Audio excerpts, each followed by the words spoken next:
They say love is blind, but arrogance is fatal. In a high-end cafe in downtown Seattle, a woman named Jessica thought she had it all. She was young, beautiful, and on the arm of Marcus Stratford, the city's most powerful CEO. She felt so untouchable that she did the unthinkable.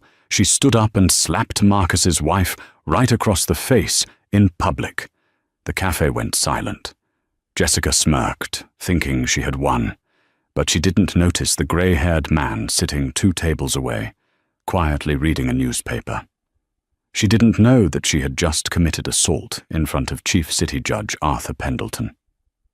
And what happened next would destroy 3 lives and save 1. You need to hear this story.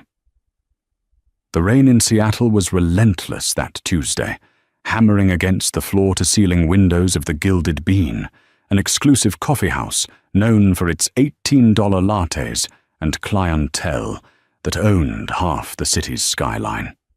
Linda Stratford sat at a corner table, her posture perfect, her hands folded over a leather portfolio.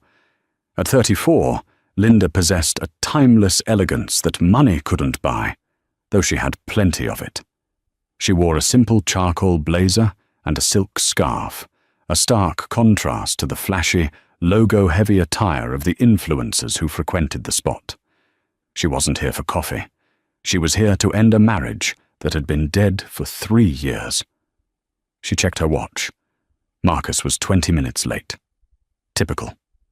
Marcus Stratford, CEO of Stratford Dynamics, used time like a weapon. Making people wait was his way of reminding them who held the power. Linda took a slow sip of her Earl Grey tea, her eyes scanning the room. She saw business deals being struck, affairs being hidden, and laptops displaying stock trends. Then, the heavy oak doors swung open. The atmosphere in the cafe shifted. Marcus walked in, bringing a gust of cold wind and expensive cologne with him. He was handsome in that sharp, predatory way, tall, broad-shouldered, wearing a bespoke Italian suit that cost more than most people's cars. But Linda's stomach didn't drop because of him. It dropped because of who he was holding hands with. Jessica Miller. Linda had seen the photos, of course. The paparazzi made sure of that. Jessica was 22, a former fitness model turned brand ambassador for one of Marcus's subsidiaries. She was undeniably stunning, with platinum blonde hair, porcelain skin, and a figure that she flaunted in a tight red bodycon dress that was entirely inappropriate for a rainy Tuesday afternoon. Marcus spotted Linda and didn't even flinch. He guided Jessica toward the table, his hand resting possessively on her lower back. "You're late, Marcus," Linda said, her voice steady, ignoring the woman clinging to him. "Traffic was a nightmare," Marcus said dismissively, pulling out a chair. He didn't sit in it, though. He held it out for Jessica. Jessica sat down with a flourish, dropping her designer bag onto the table, right on top of Linda's portfolio. "Hi, Linda," Jessica said, her voice dripping with faux sweetness. "Marcus said you wouldn't mind if I tagged along. We have a dinner reservation right after this, so it just made sense." Linda looked at the handbag on her documents, then up at her husband. "I asked to meet you to discuss the settlement, Marcus." Privately. Marcus sat down, signaling a waiter without making eye contact. "Jess knows everything, Linda. We don't have secrets. Besides, I figure having her here will speed this up. You see what you're losing, so maybe you'll stop fighting for shares you don't deserve."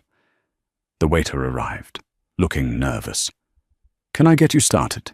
"Double espresso," Marcus barked, "and a skinny vanilla latte for the lady."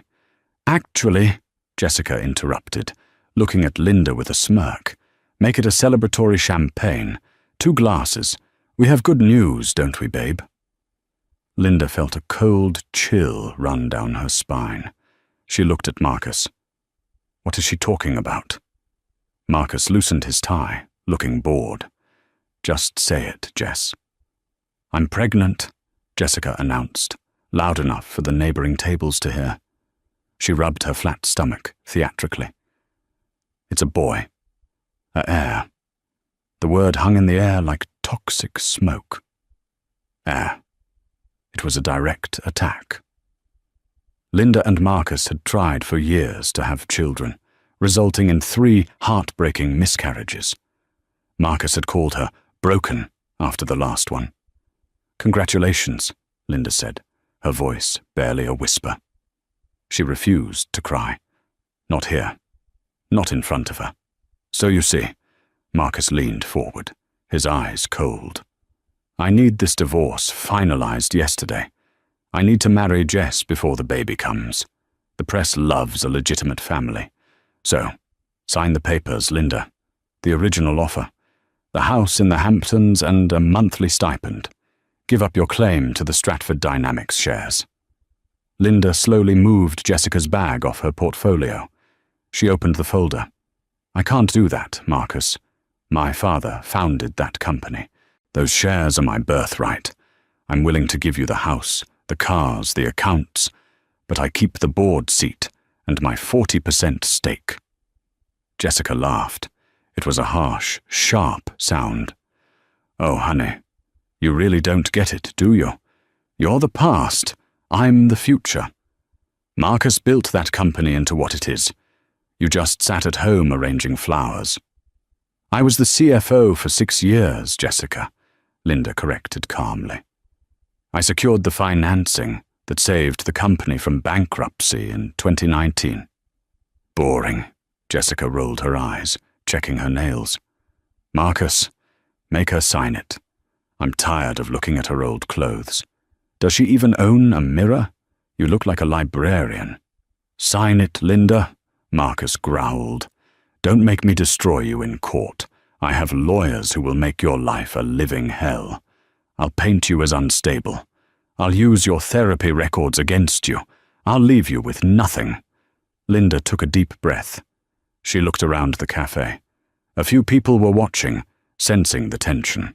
In the corner, an older man with white hair and thick-rimmed glasses lowered his newspaper slightly, watching them with intense, dark eyes. No, Linda said firmly. That was the moment the heir left the room. Excuse me, Jessica snapped, her smile vanishing. I said no, Linda repeated, her voice gaining strength. I am filing for divorce on the grounds of adultery, and I am petitioning for a full audit of the company finances. I know about the offshore accounts in the Caymans, Marcus. I know about Project Hades. Marcus's face went pale. The arrogance drained out of him instantly. You don't know what you're talking about. I do. And I have the documents to prove it. Linda tapped the leather portfolio. Jessica didn't understand the financial implications, but she understood one thing. Linda was winning. Linda was looking down on her. And Jessica, who had spent her whole life fighting to climb the social ladder, snapped. She stood up abruptly, her chair screeching against the floor. You shut up, you jealous, barren witch! The cafe went dead silent. The espresso machine stopped hissing. The low murmur of conversations vanished. Sit down, Jessica, Marcus hissed, grabbing her wrist. Not here. No. Jessica yanked her arm away. She loomed over Linda, who remained seated, looking up with a mixture of pity and resolve. You think you're better than me. You're nothing. You're just a placeholder. Marcus hates you. Everyone laughs at you. I pity you, Jessica, Linda said softly. He did it to me. He'll do it to you. That was the trigger. In a blind rage, Jessica swung her arm back. It happened in slow motion for everyone watching, but too fast to stop. Her open palm connected with Linda's cheek with a sickeningly loud crack. The force of the blow knocked Linda's head to the side. Her teacup rattled in its saucer. A collective gasp swept through the room. Linda sat frozen, her hand slowly coming up to touch her stinging cheek. The imprint of Jessica's hand was already turning red against her pale skin. Jessica stood there, chest heaving, her eyes wild. For a second, she looked triumphant. She looked at Marcus, expecting him to defend her, but Marcus looked horrified, not because he cared about Linda's pain, but because he saw the cell phones coming out. "Oh my God," a woman at the next table whispered, holding up her iPhone. "She just slapped her." You hit me," Linda said, her voice trembling, not with fear, but with shock. "And I'll do it again if you don't sign those papers," Jessica screamed, grabbing a glass of water from the table and splashing it into Linda's face. The ice water soaked Linda's silk scarf and blouse. "That is enough!" The voice boomed through the cafe like a thunderclap. It didn't come from the manager. It didn't come from Marcus. It came from the corner table. The older man with the white hair stood up. He wasn't particularly tall, and he wore a modest tweed jacket, but he carried an aura of authority that made the air feel heavy. He folded his newspaper neatly, the Financial Times, and placed it on the table. Marcus looked over, annoyed. "Mind your own business, old man. This is a family matter." The man didn't blink. He walked slowly toward their table, his cane tapping rhythmically against the floor. Tap, tap, tap. "Assault and battery," the man said, his voice gravelly and calm, followed by a second count of battery with the water. "In the state of Washington, that is a gross misdemeanor, punishable by up to 364 days in jail and a $5,000 fine." Jessica laughed, a nervous, high-pitched sound. "Who do you think you are? Security? Go back to your crossword puzzle, Grandpa." Marcus stood up, trying to use his height to intimidate the stranger. "Listen, I don't know who you are, but you need to walk away. I'm Marcus Stratford. I own this block. If you don't want to be banned from every establishment in this city, you'll sit down." The old man stopped 3 feet from them. He looked at Jessica, then at Marcus, and finally his eyes softened as he looked at Linda, who was wiping water from her eyes. "Are you all right, madam?" he asked Linda gently. I think so," Linda stammered. "Good." The man turned back to Marcus. A small, dry smile played on his lips. "Mr. Stratford, you may own the block, but I own the gavel that decides whether you sleep in a penthouse or a prison cell." He reached into his tweed jacket pocket. Marcus flinched, thinking it was a weapon, but the man simply pulled out a leather wallet and flipped it open. A gold badge caught the overhead lights. "I am Chief City Judge Arthur H. Pendleton," he said, his voice ringing with absolute power. "And I believe your mistress just committed a violent crime in my jurisdiction, and you, Mr. Stratford, just attempted to intimidate a witness." Marcus's face went from red to ghost white. Everyone in the legal world knew the name Pendleton. He was the hanging judge of Seattle, the man who had put away the frantic mob boss of the Rossi family 3 years ago, the man who was known for having zero tolerance for the arrogance of the wealthy. And Jessica just looked confused. "Judge? So what? My boyfriend can buy you." The silence that followed was deafening. Even Marcus looked at Jessica with pure terror. She had just tried to bribe Arthur Pendleton. Judge Pendleton let out a short, dark chuckle. He pulled out his phone. "Officer Davies?" He spoke into the phone without breaking eye contact with Marcus. "This is Judge Pendleton. I'm at the Gilded Bean on 4th. I need a patrol car immediately. I have a 1031 in progress. Assault. And bring the corruption unit. We have an attempted bribery of a judicial official." He hung up and looked at Jessica. "Young lady, I suggest you sit down and remain silent. You have already dug your grave. Stop trying to bury yourself in it." The 10 minutes between Judge Pendleton's phone call and the arrival of the Seattle Police Department were the longest of Marcus Stratford's life. In the business world, Marcus was a shark. He ate competitors for breakfast, but in the silence of the Gilded Bean, stripped of his boardrooms and his assistants, he was paralyzed. He watched as customers held up their phones, recording every second. He knew with a sickening certainty that his stock price was dropping with every frame being captured. Jessica, however, was still operating under a delusion of grandeur. She was reapplying her lipstick. "Marcus, stop sweating," she whispered, loud enough for the judge to hear. "It's a misdemeanor. I'll pay the fine. We'll sue this old geezer for harassment later." Judge Pendleton didn't look up from his phone. He was calmly typing a note. "Ms. Miller, I would save your breath.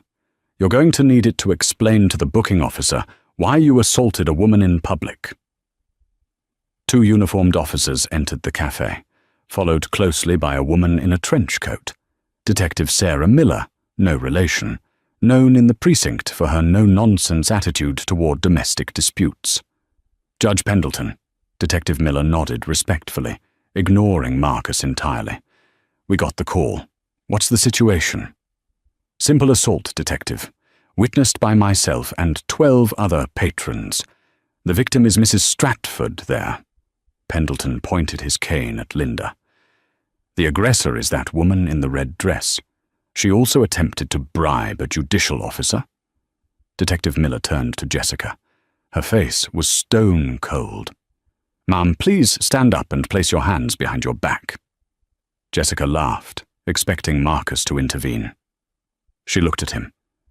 "Babe, tell them." Marcus stared at the floor. He was calculating. If he defended her now, he was an accomplice. If he stayed silent, he was a coward. But cowards survived. "Do what they say, Jess," Marcus muttered, his voice hollow. "What?" Jessica shrieked. "You're the CEO of Stratford Dynamics. You don't let cops arrest your future wife." "Ma'am, stand up." Now, Detective Miller stepped forward, her hand resting on her belt. Jessica stood up, but she didn't turn around. She grabbed her handbag and swung it at the detective. It was a weak, flailing motion, but it was enough. "Resisting arrest." The second officer moved in. They spun Jessica around. The sound of the handcuffs ratchet-locking, click, click, click, was the definitive end of her high society fantasy. "Ow! You're hurting me! I'm pregnant!" Jessica screamed, thrashing as they marched her toward the door. "Marcus, do something! Marcus!" Marcus didn't move. He didn't look up. He let the mother of his unborn child be dragged out into the rainy Seattle streets, screaming his name, while the cameras flashed. Once the door closed, silence returned to the cafe. Linda stood up, still shivering from the ice water. She picked up her wet portfolio. She looked at her husband, a man she had once loved, a man she had built an empire with. "You didn't even try to stop them," Linda said, her voice filled with a strange mixture of disgust and clarity. She was out of control," Marcus stammered, finally looking up. His eyes were wild. "Linda, you have to tell the judge to drop this. Think of the company. Think of the share price. If this goes to trial—" "Mr. Stratford," Judge Pendleton interrupted, standing up and buttoning his tweed jacket. "The state is pressing charges. It is not up to your wife anymore. And if you attempt to contact her to coerce a withdrawal of testimony, I will have you arrested for obstruction of justice before you can finish your espresso."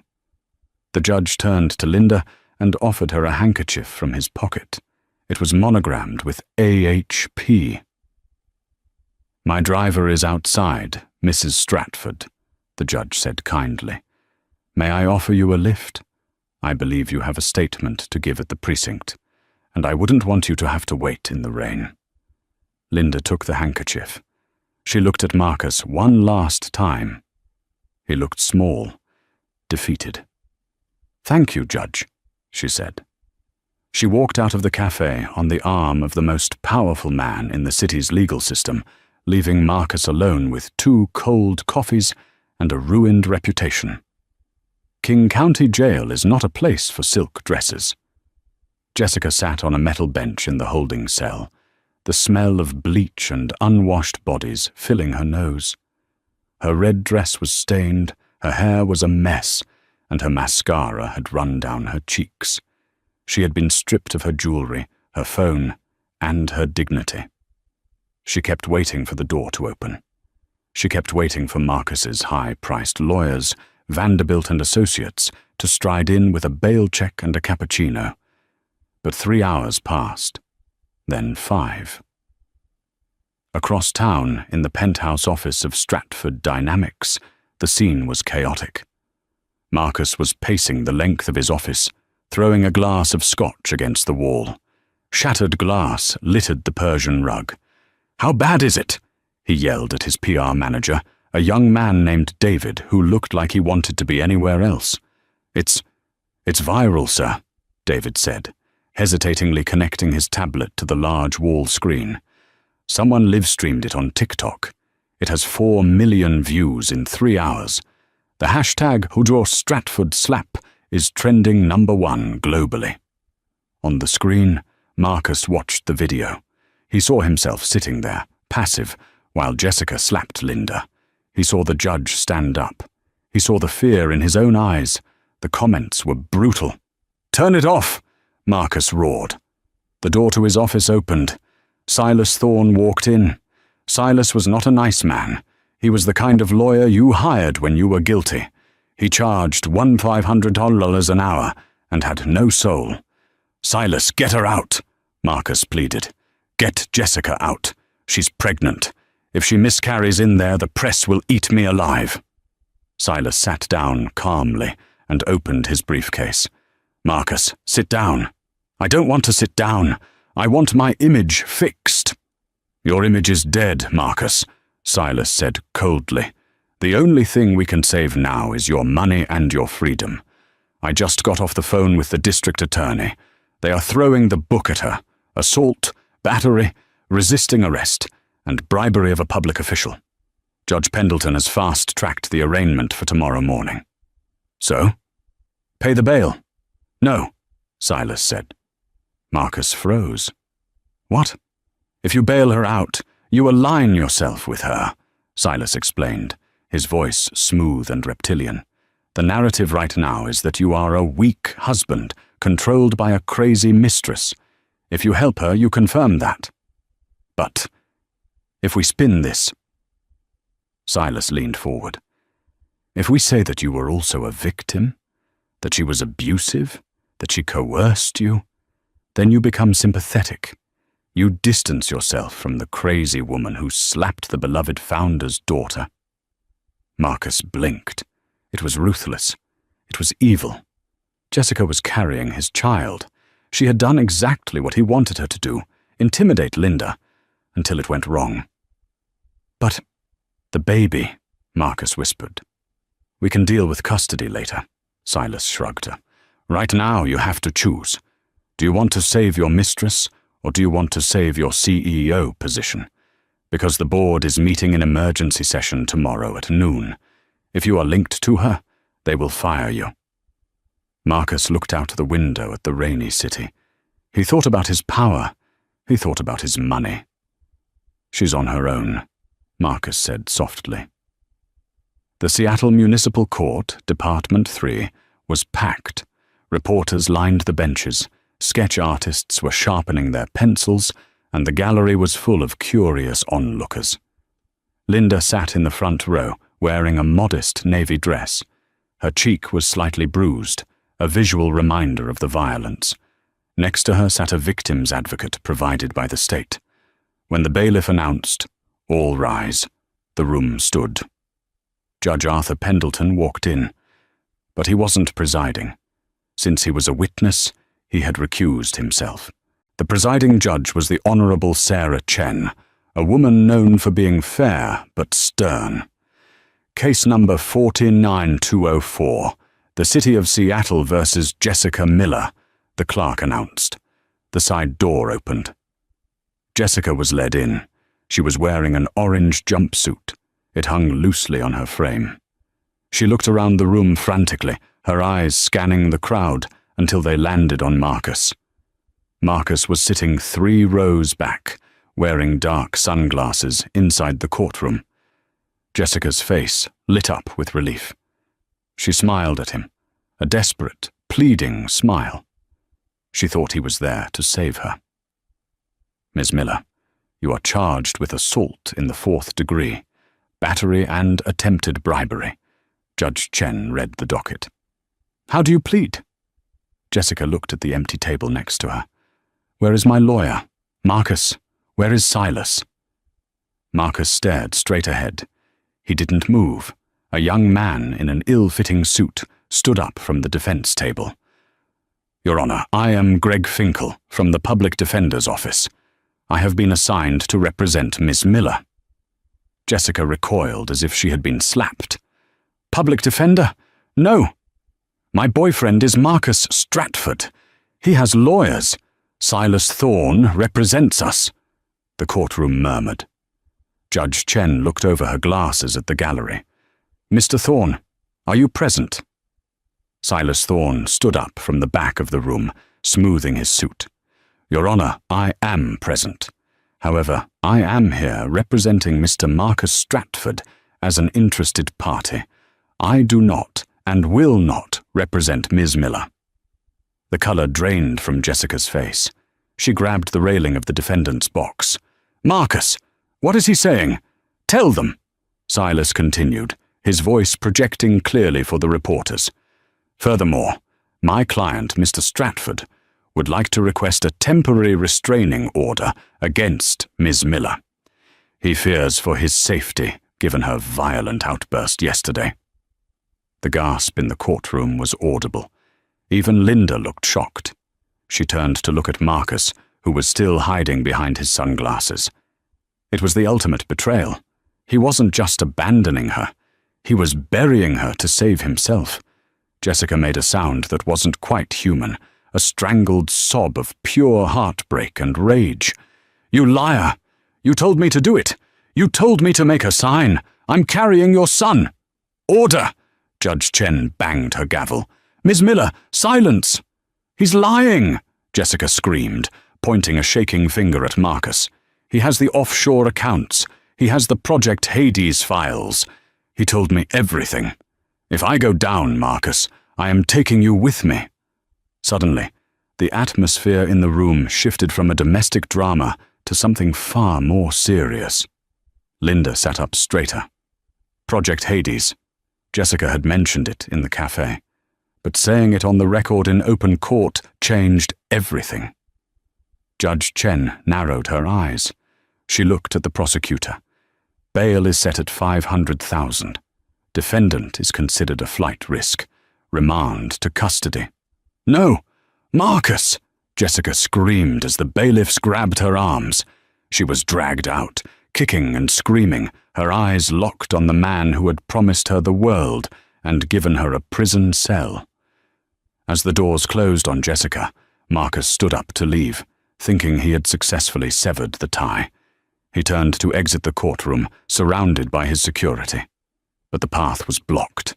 Standing in the aisle, leaning on his cane, was Judge Pendleton, the witness.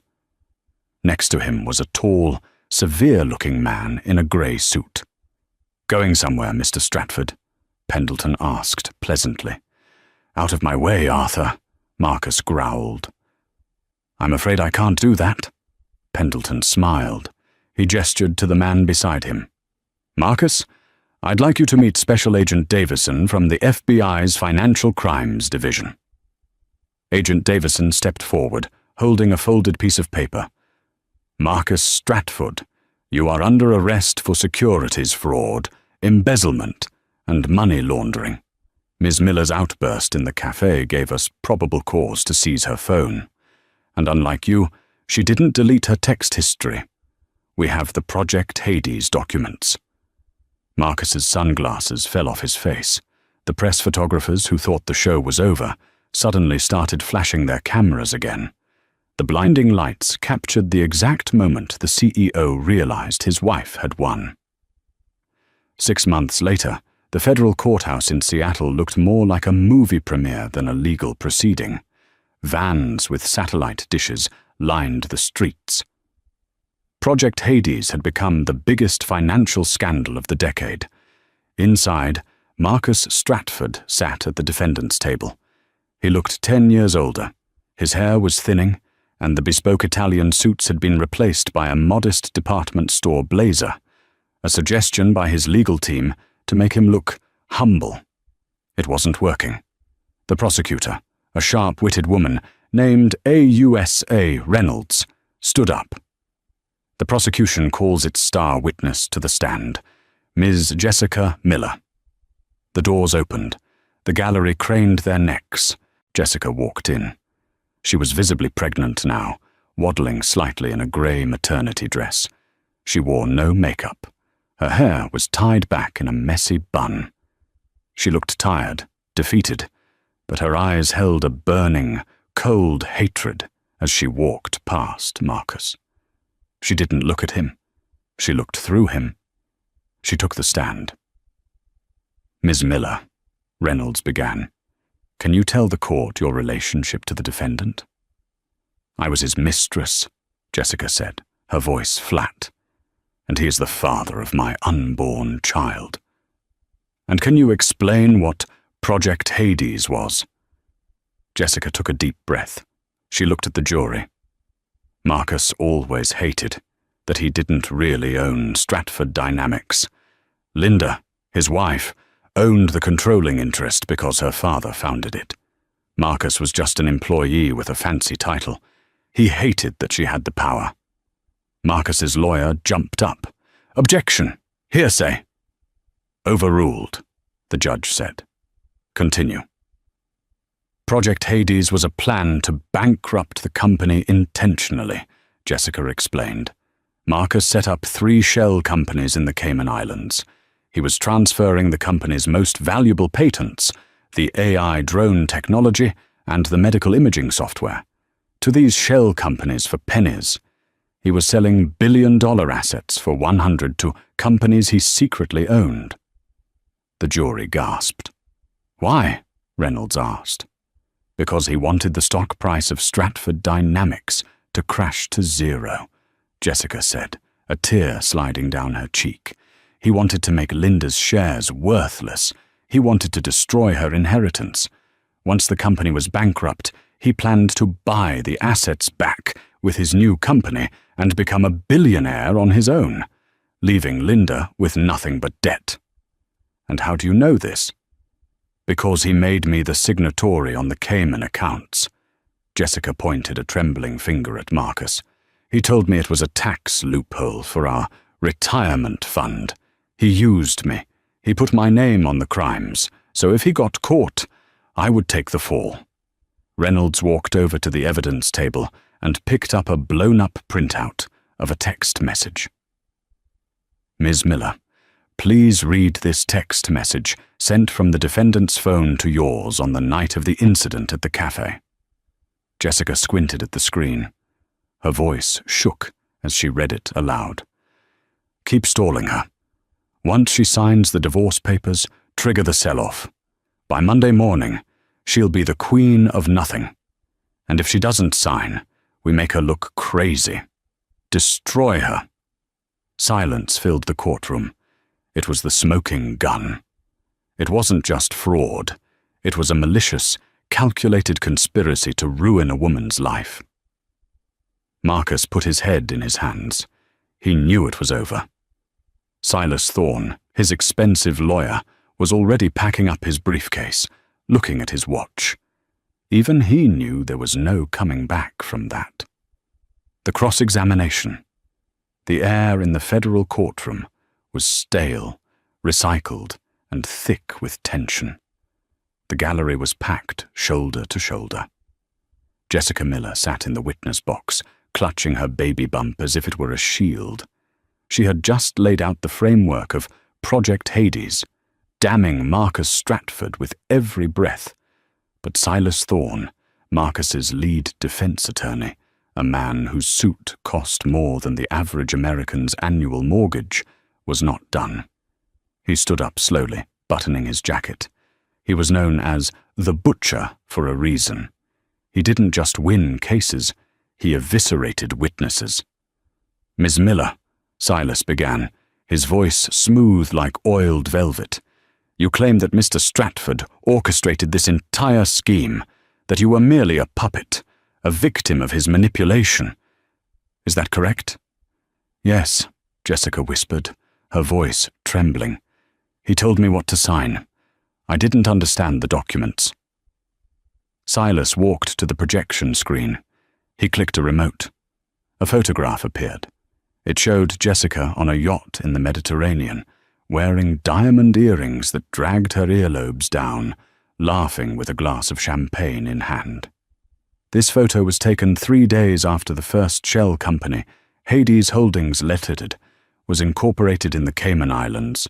"You look quite happy for a victim, Miss Miller." I didn't know then," she stammered. "Didn't know?" Silas scoffed. He clicked the remote again. A magnified email appeared on the screen. "This is an email from your personal account to a luxury real estate agent in Zurich. Dated November 14th. Subject line, retirement plans. In it you write, make sure the villa is secluded. Once the SD stock crashes, we will be bringing a significant amount of liquid cash over." The courtroom erupted in murmurs. Linda, sitting in the front row, remained statue still, though her knuckles were white as she gripped her purse. Silas turned to the jury, his eyes gleaming. "Once the stock crashes." "Those are your words, Miss Miller, not Marcus's. You weren't a puppet. You were a partner. You were the one pushing for the timeline to be accelerated because you wanted that villa in Zurich. You weren't afraid of Marcus Stratford. You were greedy." "No," Jessica sobbed, looking frantically at the jury. "He made me write it. He dictated it." And yet, Silas leaned in over the witness railing, invading her space. "You were the one who slapped Mrs. Stratford in the cafe. You were the one who initiated violence. Tell me, Ms. Miller, is it possible that you are testifying against Mr. Stratford today, not because you want justice, but because he refused to leave his wife for you? Is this revenge?" "He promised me," Jessica screamed, cracking under the pressure. "He promised me the world. He said Linda was a boring, barren waste of space, and that I was his queen." The silence that followed was absolute. Silas smiled. He had what he wanted. He had painted Jessica as unstable and vindictive. "No further questions, Your Honor." The surprise witness. The prosecution looked shaken. Jessica's credibility was tattered. Marcus sat at the defense table, a smug grin slowly spreading across his face. He thought he had won. He thought Silas had saved him. But AUSA Reynolds stood up, her face grim. The prosecution calls its final witness, Linda Stratford. Marcus's grin vanished. Linda took the stand. She didn't look like the victim anymore. She wore a white suit, sharp and immaculate. She raised her right hand and swore to tell the truth. "Mrs. Stratford," Reynolds asked gently, "when did you first suspect your husband was defrauding the company?" Linda adjusted the microphone. Her voice was clear, ringing like a bell through the silent room. "I didn't suspect. I knew. For 2 years." The jury looked confused. Even Marcus looked shocked. "Explain," Reynolds said. "My father built Stratford Dynamics on transparency," Linda said, looking directly at Marcus. "When I stepped down as CFO to focus on our attempts to start a family, I kept my access codes. I monitored the servers. I saw the data packets being rerouted to the Caymans." "Why didn't you stop him sooner?" "Because I needed the full picture," Linda said. "If I had acted too early, Marcus would have claimed it was a clerical error. He would have fired a few accountants and kept his job. I needed him to complete the transaction. I needed him to sign the transfer of the AI patents. I watched him steal from my family for 24 months, waiting for him to cross the line of no return. She reached into her blazer and pulled out a small encrypted USB drive. This, Linda held it up, is the digital key to the server known as Tartarus. It's the hidden backup server Marcus installed in the basement of our vacation home. He thought it was offline. It wasn't. It recorded every keystroke he made. It recorded him logging into the Cayman accounts. It recorded him searching for non-extradition countries. She turned her gaze to Marcus. It wasn't anger in her eyes. It was pity. You thought I was just a housewife arranging flowers, Marcus. You forgot that I taught you how to read a balance sheet. The blood drained from Marcus's face. Silas Thorne stopped packing his briefcase. He slumped in his chair. The Tartarus drive was the nail in the coffin. Jessica's testimony was hearsay. Linda's drive was hard, mathematical proof. The verdict. The jury deliberated for 3 days. The wait was agonizing. The press camped outside, speculating on the fall of the tech king and his Insta-model mistress. On the 4th morning, the sky was a bruised purple over Seattle. The courtroom was sealed. "Will the defendant please rise?" Judge Chen commanded. Marcus stood up. His legs were shaking so badly he had to lean on the table. Jessica stood a few feet away, weeping silently. On count 1, conspiracy to commit securities fraud. Guilty. Marcus flinched as if he'd been punched. On count 2, wire fraud. Guilty. On count 3, money laundering. Guilty. The word rang out, again and again. 24 counts, 24 guilties. The judge removed her glasses. She looked at Marcus with profound disdain. "Mr. Stratford," she said, her voice echoing, "you were given a life most people only dream of. You had wealth, influence, and a partner who supported you. Instead of gratitude, you chose greed. You chose to dismantle a legacy you didn't build purely to satisfy your own ego. You are not a businessman. You are a vandal." She turned to Jessica. "And you, Ms. Miller. You thought you could bypass the rules of society because you were beautiful. You participated in the destruction of a family and a company. Your pregnancy is the only reason you are not going to a maximum security facility." The sentencing. Marcus Stratford, I sentence you to 25 years in federal prison without the possibility of parole for at least 20 years. You are also ordered to pay restitution in the amount of $450 million. Jessica Miller, I sentence you to 4 years in federal prison. Upon the birth of your child, custody will be transferred to the state, as you have no fit family members to take guardianship. The gavel banged. It sounded like a gunshot. "No!" Jessica screamed, collapsing into the arms of the bailiffs. "My baby! You can't take my baby! Marcus, do something!" Marcus didn't move. The marshals grabbed his arms. He looked back at Linda one last time. He opened his mouth to speak, perhaps to beg, perhaps to apologize. But Linda simply stood up, turned her back, and walked out of the courtroom. She didn't look back. The door closed, shutting out his screams. The boardroom purge. 2 weeks later, the rain was lashing against the windows of the Stratford Dynamics skyscraper. But inside, the atmosphere was electric. Linda walked into the boardroom. The room was full of men, the old guard. These were the board members who had looked the other way, while Marcus raided the coffers, the ones who had laughed at Linda's quaint ideas in the past. They all stood up as she entered, but their smiles were nervous. "Sit," Linda commanded. She didn't sit. She paced the length of the table. "Gentlemen," she began, "for 3 years you watched my husband bleed this company dry. You took your bonuses. You enjoyed your company retreats. You thought that as long as the stock price held, nothing mattered. Now, Linda, a balding man named Mr. Henderson stammered. We didn't know the extent. You didn't look. Linda slammed a file onto the table. Negligence is the same as complicity. I have reviewed the bylaws of this corporation. As the majority shareholder, holding the reclaimed 51% stake, I am exercising my right to restructure. She pointed to the door.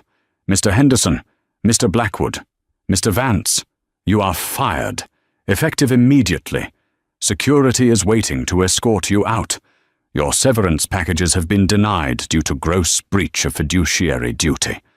You can't do this, Henderson sputtered, his face turning purple. We built this place.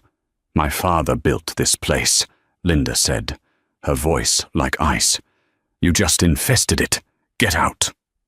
They left, grumbling and defeated. The remaining board members, younger, more innovative and terrified, looked at Linda with newfound respect. Now, Linda sat at the head of the table.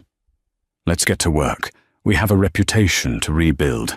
I want a full rebrand, and I want Project Hades reversed. The drone technology stays here. It will be used for search and rescue, not sold off for parts. The secret nursery. 6 months passed. The scandal faded from the headlines, replaced by the news of Stratford Dynamics' miraculous turnaround under its new female CEO. But Linda had a secret. Every month, on the 3rd Tuesday, she drove her modest sedan to a quiet suburb outside of Seattle. She pulled up to a large, warm house with a sign out front, St. Jude's Home for Children. She walked inside, where a nun, Sister Margaret, greeted her. He's in the nursery, Linda. Sister Margaret smiled. Linda walked into the room, painted in soft yellows and blues. In a crib near the window lay a baby boy, 6 months old. He had blonde fuzz for hair, Jessica's hair, but he had the dark, intense eyes of Marcus. His name was Leo. Linda reached down and picked him up. The baby cooed, grabbing her finger with his tiny fist. Technically, Leo was a ward of the state. Jessica was in prison. Marcus was in a Supermax facility in Colorado. The baby had no one. When the state had prepared to send Leo to an overcrowded foster system, Linda had intervened. She couldn't adopt him. The psychological scars were too fresh, and the press would have a field day if the victim raised the mistress's child. It would be too confusing for the boy. But she could ensure he was safe. Linda had set up a blind trust, the Phoenix Trust. It paid for Leo's private care at St. Jude's. It would pay for the best boarding schools. It would pay for his university. He would never know poverty. He looks like him, Linda whispered, rocking the baby. Does it hurt? Sister Margaret asked gently, standing in the doorway. To hold him? Sometimes, Linda admitted. When I look at him, I see the betrayal. I see the woman who slapped me. I see the man who told me I was broken because I couldn't give him this. She kissed the baby's forehead. But then I remember, he's innocent. He didn't ask to be born into this mess. If I leave him to the system, the cycle of hate continues. Marcus was a monster because his father was a monster. I have to break the wheel. She placed the sleeping baby back in the crib. She tucked a small teddy bear next to him. Goodbye, Leo, she whispered. I'll be watching over you. The final encounter. 1 year after the slap, Linda sat at the same corner table in the Gilded Bean. The staff treated her like royalty now, not because she demanded it, but because she had saved the company that employed half the city. The bell above the door chimed. Judge Arthur Pendleton walked in. He was retired now, wearing a fisherman's sweater instead of his tweed jacket. He spotted Linda and smiled, limping over. Mind if I join you, Madam CEO? Please, Arthur. Linda gestured to the chair. I ordered you a scone. Blueberry. The judge sat down, looking delighted. You remembered. I remember everything. Linda smiled. They sat in comfortable silence for a moment, watching the rain streak the windows of Seattle. I visited the prison yesterday, the judge said quietly. I had to sign some final paperwork for the state regarding the trial records. Linda stiffened slightly. How is he? Marcus. He's diminished, the judge said, buttering his scone. He spends his days in the law library, trying to find a loophole for an appeal. He still thinks he's the smartest man in the room. He doesn't realize the room has locked him out. And her? Linda asked. Jessica. She's having a harder time. Reality is a harsh teacher. But she's taking GED classes. Maybe there is hope for her yet. The judge looked at Linda. His dark, intelligent eyes seemed to pierce right through her.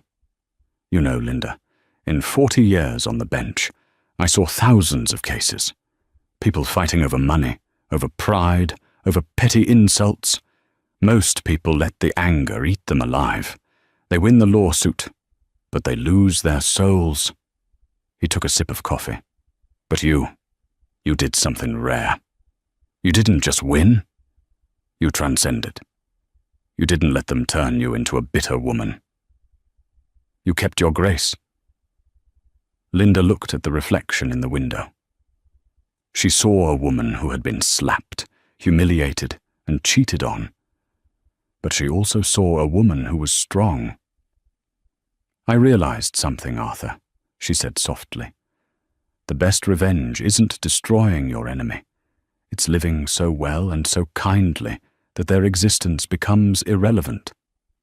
The judge raised his coffee cup in a toast. To living well, he said. To justice, Linda replied, clinking her cup against his. Outside, the rain finally stopped. The clouds parted, and a ray of brilliant sunlight hit the pavement, illuminating the busy street. Linda gathered her things, put on her coat, and walked out of the cafe. She had a board meeting to lead. She had a company to run. And she had a future that was entirely, wonderfully, her own. As we close the file on the Stratford case, we are left with a chilling reminder of how quickly a life can unravel. It is terrifying to think that an entire empire, billions of dollars, decades of legacy, and 3 human lives was dismantled in the span of 30 seconds inside a coffee shop. Marcus Stratford and Jessica Miller walked into the Gilded Bean that rainy Tuesday, believing they were the gods of Seattle. They were armed with youth, beauty, and the arrogance of untouchable wealth. They believed that the rules of decency didn't apply to them, that they could humiliate a woman like Linda in public and simply walk away because they had the money to clean up the mess. They looked at the gray-haired man in the corner and saw a nobody. They didn't realize they were staring into the eyes of their own reckoning. It serves as a brutal lesson in humility. Marcus spent his life building a fortress of lies, hiding assets in the Caymans and treating people like disposable chess pieces. He thought he was playing 4D chess, but he failed to see the board right in front of him. He underestimated the 2 things that eventually destroyed him: the integrity of the law represented by Judge Pendleton and the quiet, resilient intelligence of the wife he deemed boring.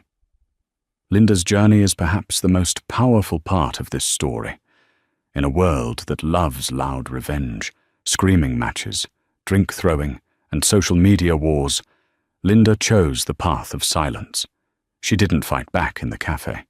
She didn't scream at the press. She waited. She gathered her evidence. She let her enemies make the mistakes, while she held the keys to the kingdom. Her victory wasn't just about getting the money or the company back. It was about reclaiming her dignity.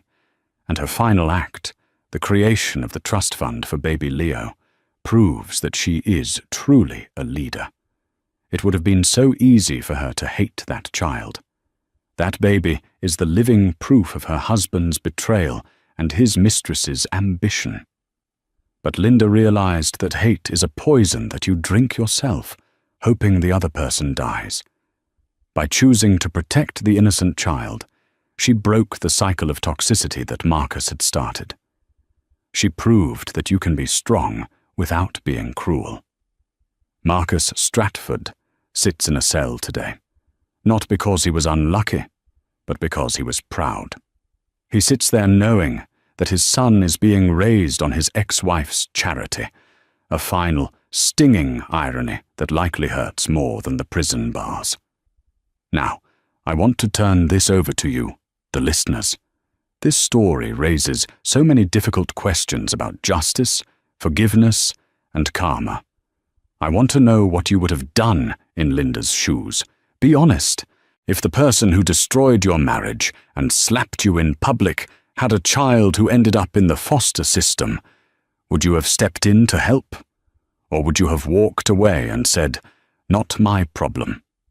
Is Linda a saint, or is she too forgiving? If this story kept you on the edge of your seat, and you want to see more real-life inspired dramas about the secrets of the rich and powerful, please destroy that like button. It really helps the YouTube algorithm show this video to more people. Don't forget to subscribe and hit that notification bell. We have a new story dropping next week involving a lottery winner, a greedy stepmother, and a DNA test that changed everything. You do not want to miss it. Thank you so much for watching. Stay safe. Treat people with kindness, because you never know who is watching from the corner table. And I'll see you in the next video.